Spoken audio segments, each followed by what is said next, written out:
Welcome to Dreamy Tales English. I am David.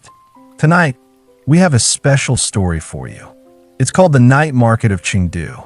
Chengdu is a city in southwestern China that has been called the most livable city in the country by people who have lived there their entire lives. It is a city of contrasts. Ancient temples stand beside glass skyscrapers. Tea houses share blocks with trendy cafes, and the pace of life moves at the speed of a leisurely afternoon nap. But the most famous feature of Chengdu is not its temples or its skyscrapers. It is its night markets. Every evening, when the sun goes down and the humidity lifts slightly from the air, the streets come alive. Stalls appear on every corner, selling everything from spicy skewers to handmade jewelry, from silk scarves to miniature pandas. The air smells of cumin, chili oil, and sweet rice cakes. The sounds of vendors calling out prices mix with the laughter of customers and the sizzle of woks. And under the string of warm yellow lights, people from all walks of life come together. Students, office workers, grandmothers, tourists, united by the simple joy of eating, browsing, and being part of something alive. Sue was 24 years old when she moved to Chengdu. She had just graduated from university with a degree in business administration and a head full of plans. She wanted to make money, climb the corporate ladder, and prove to her parents that she had not wasted her education. So she took a job at a marketing firm in the financial district, wore suits to work every day, and commuted 2 hours each way on the subway. But something was wrong. She would come home each evening exhausted, eat dinner alone in her small apartment, and scroll through her phone until she fell asleep. She would wake up the next morning, repeat the cycle, and wonder where the time had gone. Her friends from university had scattered across the country, some to Beijing, some to Shenzhen, some to overseas. She was alone in a city of 20 million people, and she didn't know how to change it. One Friday evening, after a particularly long week, Sue decided to take a different route home.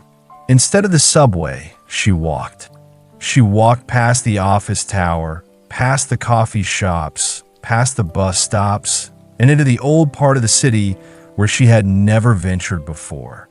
And there, at the end of a narrow street, she found it, a night market unlike any she had ever seen. The stalls were arranged in a long row along a cobblestone lane, each one illuminated by a single bulb hanging from a wooden frame. The first stall sold skewers of grilled meat, beef, lamb, chicken, and something Sue couldn't identify but smelled delicious. The second stall sold handmade dumplings. The third sold sweet potato chips fried in bubbling oil. The fourth sold colorful paper lanterns shaped like animals. And the fifth sold cups of hot soup with ingredients Sue had never seen before. She stopped at the first stall. The vendor was a woman in her 50s, wearing a faded apron and a smile that reached her eyes. "What would you like?" she asked. Everything," Sue said, feeling silly. The woman laughed. "That's the spirit. Try the beef. It's marinated for 3 days." Sue ordered 3 skewers. When they were ready, she took a bite and closed her eyes.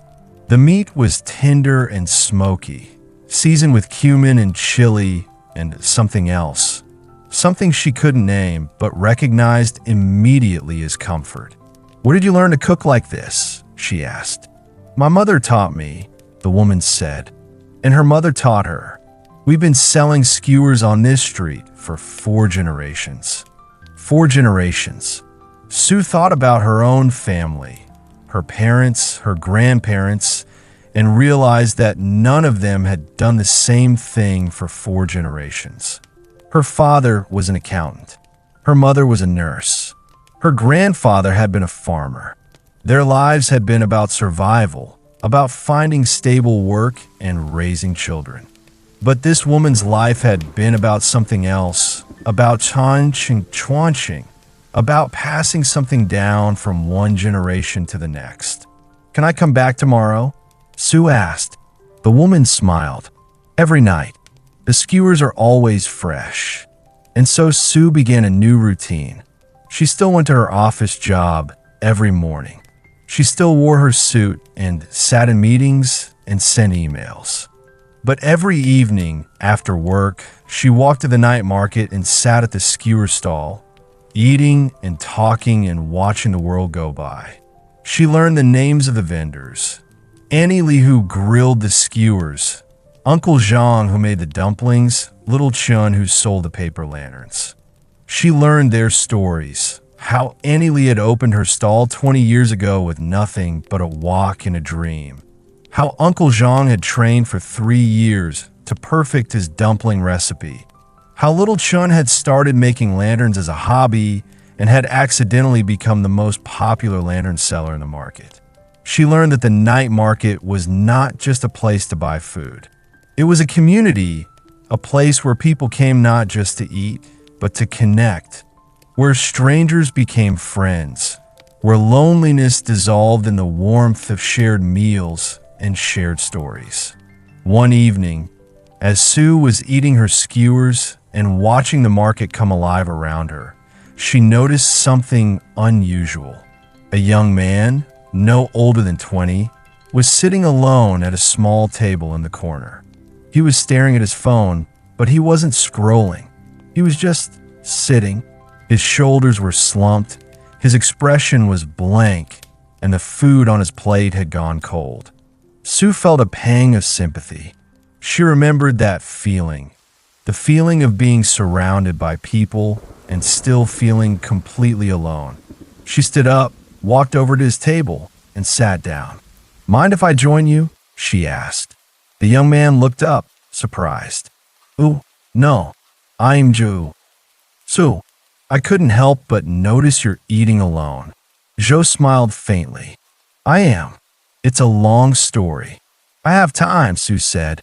And so Joe told her. He had just moved to Chengdu from a small town in the north, looking for work. He had spent the last 3 weeks applying to jobs, attending interviews, and eating alone in his apartment. He felt lost and invisible, like a small fish in a vast ocean. "I came to the night market tonight because my roommate told me about it," he said, "but I didn't know what to do. I didn't know anyone. I didn't know how to talk to people." "So Nadi, you just did." They talked for 2 hours. They talked about food, about jobs, about the difficulties of moving to a new city, about the hope that somewhere, somehow, things would get better. And when Sue finally stood to leave, Joe looked different, lighter, warmer, more alive. "Thank you," he said, "for sitting with me." "Thank you," Sue replied, "for letting me." The next week, Sue introduced Joe to Annie Lee. The week after that, she introduced him to Uncle Zhang. Slowly, steadily, Joe began to find his place in the night market. He got a job at a small design firm. He started helping Uncle Zhang with his dumpling business on weekends. And he began to feel, for the first time since arriving in Chengdu, that he belonged somewhere. Sue didn't tell Joe the whole truth, that she had been feeling the same way before he arrived, that she had been sitting at the skewer stall every night, hoping someone would talk to her, hoping someone would see her, hoping someone would make her feel less alone. But she didn't need to tell him, because somewhere along the way, their lives had intersected, and in that intersection, something beautiful had happened. 2 people had found each other in a crowded city, at a small table under a string of yellow lights, over plates of cold dumplings and warm conversations. And that, Sue realized, was what the night market was really about.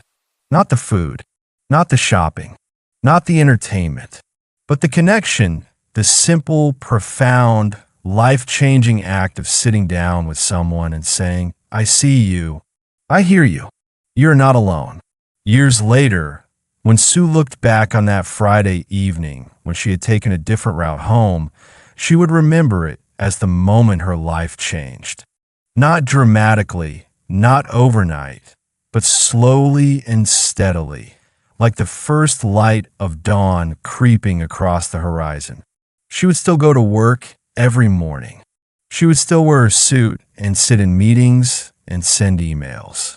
But every evening, after work, she would walk to the night market, sit at Annie Lee's stall, eat skewers, and watch the world come alive under the warm yellow lights. And sometimes, when the air smelled of cumin and chili and sweet rice cakes, and the sounds of vendors calling out prices mixed with the laughter of customers, she would close her eyes and feel, deep in her heart, a quiet sense of gratitude for the city, for the people, for the night market, and for the simple truth that no matter how big the world gets, there is always a seat at the table for someone who is willing to sit down and share a meal. Good night and sweet dreams.